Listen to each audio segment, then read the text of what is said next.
திடீரென்று சுட சொல்லி உத்தரவிட்டான், சுட்டு விட்டார்கள், செத்து போனார்கள் மக்கள். ஆனால் அது வரலாறு. இப்போது ஒருவரை பார்க்க வந்து கூட்ட நெரிசலில் செத்ததை பார்க்க எல்லோரும் ஓடுகிறார்களே, அப்படி தூத்துக்குடி துப்பாக்கி சூட்டில் செத்தவர்களை பேசாது இந்த கூட்ட நெரிசலில் சிக்கி செத்தவர்களுக்கு பேசுகிறது போல ஜாலியன் வாலாபாக்கை பதிவு செய்தவர்கள் பேசியவர்கள் பெருங்காமநல்லூர் போராட்டத்தை பேச தவறிவிட்டார்கள்.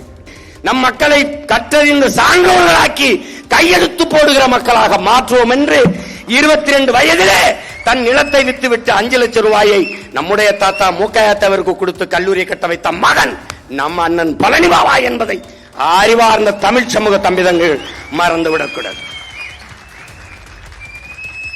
சாதிய எண்ணம் கொண்டவன் அரசியலுக்கு வந்தால் நாடு நாசமாகிவிடும். சாதிய சிந்தனை கொண்டவன் இறைவனை வழிபடவே அருகதையற்றவன்.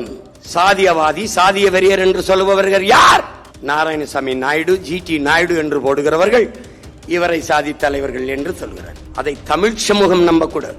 இதை நம்பினாய் வீரப்பனை திருடன் மாயாவி என்பதை நம்பினாய், தமிழரசனை தீவிரவாதி பிரிவினவாதி என்பதை நம்பினாய், கலியபெருமாளை தீவிரவாதி பயங்கரவாதி பிரிவினவாதி என்பதை நம்பினாய், நம்முயிர் தலைவன் பிரபாகரனை டெரரிஸ்ட் தீவிரவாதி பயங்கரவாதி என்று நம்பினாய். இப்போது உன் முன்னால் நிற்கிற உன் உடன் பிறந்தானை separatist, Tamil chauvinist, anti nationalist என்று சொல்வதை நீ நம்பிக்கொண்டு திரிகிறாய்.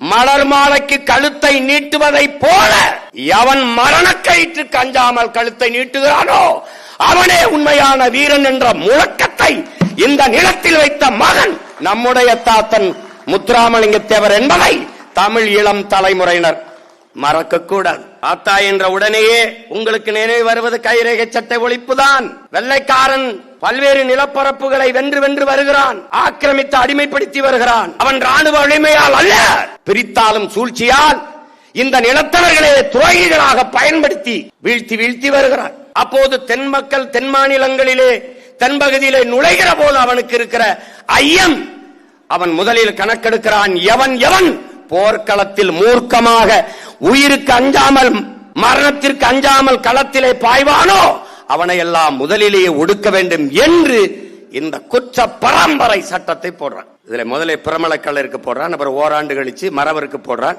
அதிலே குறவர், வேட்டைக்கார கவுண்டர், இப்படி பல பேர் வேட்டு கவுண்டர் எல்லாருக்கும் போடுறான், பல சாதிகளுக்கு போடுறான். சின்னது இதுல பெருத்த எண்ணிக்கையில் இருந்தது பிரமலக்கல்லர்கள், படையாட்சிகள், மறவர்கள் எல்லாருக்கும் போட்டு எதிர்த்து போராடுறாங்க. அப்பதான் உங்களுக்கு தெரியுமே அந்த சட்டத்தின் கொடுமை. பெற்ற தாய் மரணப்படுக்கையில் இருந்தாலும் அவளை பார்க்காமல் இரவில் வந்து காவல்துறையின் கட்டுப்பாட்டிலே காவல்துறையிலே கையெழுத்திட்டு காவல் நிலையத்திலே இருக்க வேண்டும். ஊர்தோறும் காவல் நிலையங்களை உருவாக்கினான். ஒரு கொத்தடிமையை போல நம்மளை அடிமைப்படுத்தி வைத்திருந்தான். அங்கே வந்து கையெழுத்து போட்டு அங்கே உட்கார்ந்திருக்கணும் ஆண் மக்கள்.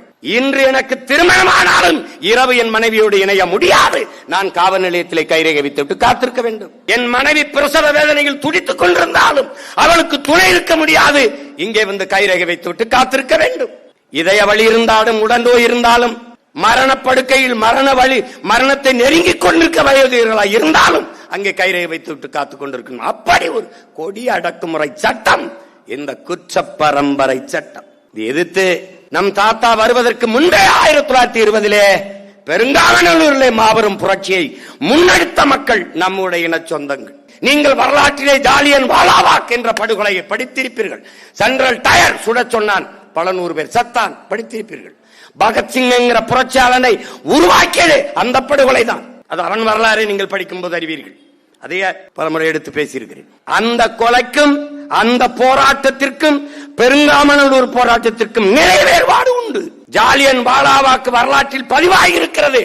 ஆனால் எங்களுடைய பெருங்காமநல்லூர் புரட்சி போராட்டம் பதிவாகவில்லை, வரலாற்றில் செய்தியே இல்லை. அந்த இடத்தில் கூடுகிறார்கள், சென்ட்ரல் டயர் சுட சொல்லுவான் என்று மக்களுக்கு தெரியாது, கூடிவிட்டார்கள். திடீரென்று சுட சொல்லி உத்தரவிட்டான், சுட்டு விட்டார்கள், செத்து போனார்கள் மக்கள். ஆனால் அது வரலாறு. இப்போது ஒருவரை பார்க்க வந்து கூட்ட நெரிசலில் செத்ததை பார்க்க எல்லோரும் ஓடுகிறார்களே, அப்படி தூத்துக்குடி துப்பாக்கி சூட்டில் செத்தவர்களை பேசாது இந்த கூட்ட நெரிசலில் சிக்கி செத்தவர்களுக்கு பேசுகிறது போல ஜாலியன் வாலாபாக்கை பதிவு செய்தவர்கள் பேசியவர்கள் பெருங்காமநல்லூர் போராட்டத்தை பேச தவறிவிட்டார்கள்.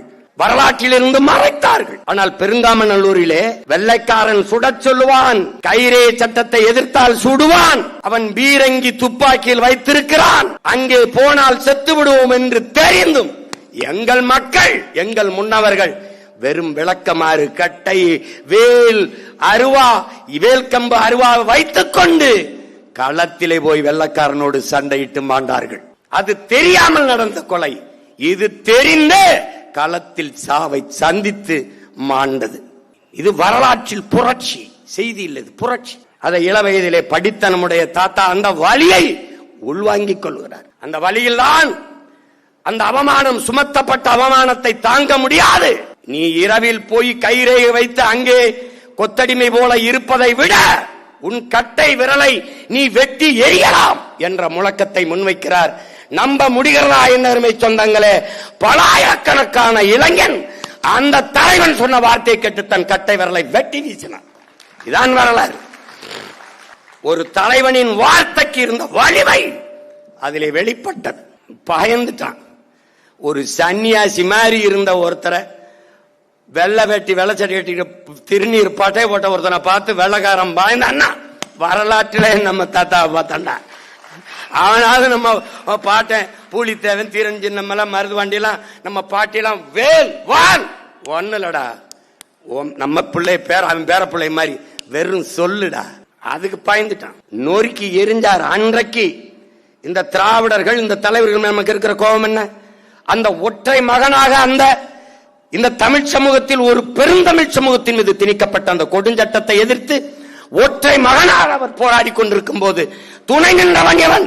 இப்படி ஒரு கொடுஞ்சட்டத்தை என் தமிழ் சமூகத்தின் மீது திணிக்கிறியே என்று எதிர்த்தவன் எவன்? ஒருவர் கூட திணைக்கு நிக்கலை, துணைக்கு நிக்கலை. அந்த தலைவனுக்கு நம்முடைய தாத்தா ஜீவானந்த தாய்த்தா, அவரை தவிர எவனும் நிக்கல. அப்ப ஐயா ராமசாமி எல்லாம் இருந்தார்ல, சமூக புரட்சியாளர், போராளி. ஏன்னா அவன் தமிழன் அவமானப்படுத்தப்படுகிறான். அது தமிழனுக்கு நேர்ந்த இழிவு. உசிலம்பட்டியில முத்துராமலிங்க தேவர் பேர்ல இன்னைக்கு கல்லூரி இருக்க, தாத்தா பேர்ல 22 வயது ஒரு பையன், பாபா என்கிற பையன், அவனை தன் வாகனத்தில் ஏற்றிக்கொண்டு செல்லுகிற போதே, பாபா இந்த இடத்தில் தான் நம் மக்களை மந்தையில் அடைத்தது போல வெள்ளைக்காரர்கள் அடைத்து வைத்து கைரேகத்தை வைக்க சொன்னார்கள், அந்த குற்றப்பரம்பரை சட்டத்தை போட்டு கைரேகை வைக்க சொன்னார்கள் பாபா என்னபோது, நீங்கள் கவலைப்படாதீங்க தேவரே, எந்த இடத்தில் நம் மக்களை மந்தை போல அடைத்து வைத்து கைரேகை வைக்க சொன்னானோ வெள்ளைக்காரன், அதே இடத்திலே நம்முடைய தெய்வ திருமகன் தாத்தா முத்துராமலிங்க தேவர் பேரிலே கல்லூரியை கட்டி நம் மக்களை கற்றறிந்த சான்றோர்களாக்கி கையெழுத்து போடுகிற மக்களாக மாற்றுவோம் என்று 22 வயதிலே தன் நிலத்தை வித்துவிட்டு 5 லட்சம் ரூபாயை நம்முடைய தாத்தா மூக்கையா தேவருக்கு கொடுத்து கல்லூரியை கட்ட வைத்த மகன் நம்ம அண்ணன் பழனி பாபா என்பதை அறிவார்ந்த தமிழ் சமூக தம்பிதங்கள் மறந்துவிடக்கூடாது.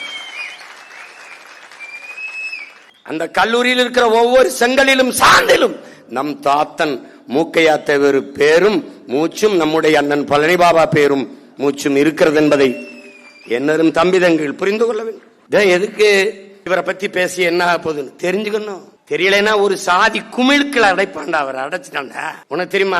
அவரை ஒண்ணு தெரியாது இல்ல. அவரு எல்லாரும் போய் நீங்க நம்ம சாதிக்கு தலைவராயிரணும், நம்ம சாதிக்கு தலைவராகணும். நான் கடல், என்னைய நான் சமுத்திரம், என்னை என்னடா குட்டை குளமா இருக்க சொல்றேன்ல. அது ஒரு கடல். அதை அவரை சாதிக்குள் சாதிய தலைவராக நிறுத்துவதுதான் நம்மால் தாங்கிக் கொள்ள முடியாத கொடுமை. ஒரு மனிதனை அவன் குணத்தை வைத்து தான் மதிப்பிடமே வேண்டிய ஒழிய அவன் பிறந்த சாதியை வைத்து மதிப்பிடக் கூடாது என்று பேசிய மகான் நம்முடைய தாத்தா தெய்வ திருமகன். அதை பலமுறை வலியுறுத்துகிறார். நான் அதை பலமுறை எடுத்து பேசியிருக்கிறேன். சாதிய எண்ணம் கொண்டவன் அரசியலுக்கு வந்தால் நாடு நாசமாகிவிடும். சாதிய சிந்தனை கொண்டவன் இறைவனை வழிபடவே அருகதையற்றவன். உன்கிரகை உயர்ந்தது, உழைக்கிறகை தாழ்ந்தது என்கிற எண்ணம் எவருக்கும் வரக்கூடாது.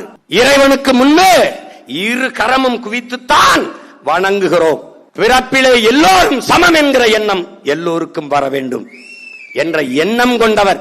இந்த நிலமுழக்கு எடுத்து பேசிய மகான் நம்முடைய தாத்தா தெய்வ திருமகன் அவர்கள். இல்லை என்றால் வைத்தியநாதையர் அவர்கள் மீனாட்சி அம்மன் கோயிலுக்குள்ளே பெரிதும் அவர் நேசித்து வழங்கக்கூடிய தெய்வத்தின் கோயிலுக்குள்ளே தாழ்த்தப்பட்ட, ஒடுக்கப்பட்ட, பிற்படுத்தப்பட்ட மக்கள் கோயிலுக்குள் நுழையக்கூடாது என்ற இறுக்கம் இருந்ததை தகர்த்தி இந்த திராவிடர்கள் சொல்வது போல பார்ப்பான். வைத்தியநாதையர் கோயிலுக்குள் நுழைய நீ வா என்று அழைத்துக் கொண்டு போகும்போது எதிர்ப்பு வருகிறது. இந்த தமிழர் நிலத்திலே ஒரே ஒரு மகன், ஐயரே நீங்கள் அவர்களை அழைத்துக் கொண்டு கோயிலுக்குள் செல்லுங்கள். எவர் எதிர்க்கிறார் என்று நான் பார்க்கிறேன், உங்கள் உடன் நான் வருகிறேன் என்று உறக்க முழங்கியவன் நம்முடைய தாத்தன் தெய்வ திருமகன் தான். மதுரை வீதிகளிலே, கடை தெருக்களிலே தன்னுடைய தோழர்களை, நண்பர்களை அழைத்துக் கொண்டு கோயிலுக்குள் வைத்தியநாத ஐயர் கூட்டிக்கிட்டு போவதை எதிர்க்க எவரும் கூடாது என்று வீதி வீதியாக சென்று துண்டறிக்க கொடுத்தவரும் அவர்தான். சாதியவாதி, சாதிய வெறியர் என்று சொல்லுபவர்கள் யார்? நாராயணசாமி நாயுடு, ஜிடி நாயுடு என்று போடுகிறவர்கள் இவரை சாதி தலைவர்கள் என்று சொல்கிறார். அதை தமிழ் சமூகம் நம்பக்கூடாது. இதை நம்பினாய் வீரப்பனை திருடன் மாயாவி என்பதை நம்பினாய், தமிழரசனை தீவிரவாதி பிரிவினவாதி என்பதை நம்பினாய், கலியபெருமாளை தீவிரவாதி பயங்கரவாதி பிரிவினவாதி என்பதை நம்பினாய், நம்முடைய தலைவன் பிரபாகரனை டெரரிஸ்ட் தீவிரவாதி பயங்கரவாதி என்று நம்பினாய். இப்போது உன் முன்னால் நிற்கிற உன் உடன் பிறந்தானை separatist, Tamil chauvinist, anti nationalist என்று சொல்வதை நீ நம்பிக்கொண்டு திரிகிறாய். எவன் உனக்கு தலைவன் என்பதை நீ அறியவில்லை என்றால் எந்த காலத்திலும் விடுதலை பெற்று பெருமையோடு வாழ வாய்ப்பில்லை. அவர் இல்லை, ஆனால் அவன் சுமந்து நின்ற கனவு நம் கைகளில், நம் தோள்களில் என்பதை தமிழிளம் தலைமுறையினர் மறந்துவிடக்கூடாது.